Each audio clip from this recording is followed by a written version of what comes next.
We moved in before it was done. If you read some of the history about the building, it of course started in the spring of 1907, building and digging the foundation and laying some of that. But they didn't lay the cornerstone until the fall of '07, and that was a big celebration, which was really designed more to bring factions together in the community that had separated over issues in getting the university started and getting funding for the building.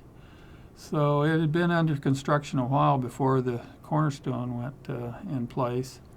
Then in 10, they moved in, and students carried the books in that says and so on. But then they worked almost another 2 years. Some people put a date of 1912 as the date that the building was really completed.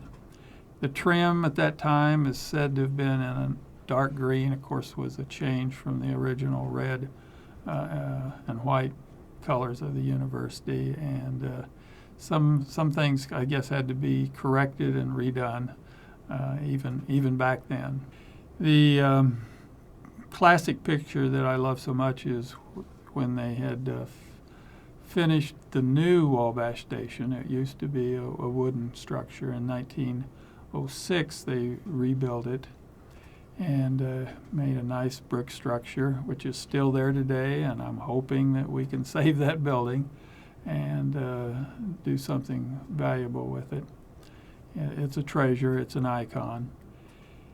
The Wabash picture I like so well, though, is of that building completed, and in the background is the university administration academic hall in its, I guess, non-construction period, about 1908, while they were waiting for more funding to finish it out. But having that history documented so well in that picture, it's a wonderful picture. The building was positioned so that it could take advantage of having light into almost every room sometime during the day for lighting, and had huge ventilation vents built into the walls and, of course, into the towers themselves.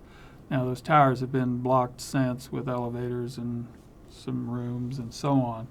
But they had a very important function in ventilating the building when it was new and for many years before all that was changed. But what a majestic building that was when it was the only place in the area, the only building in the area with the fruit trees and everything all around, and this big building sticking out there. Oh, it must have been magnificent. It's just a massive structure. I remember the first time I walked up to the front of the building and looked up, and I do that now and then now. That it is a huge building. I can hardly imagine what people thought back in 1910 when that was the only structure around.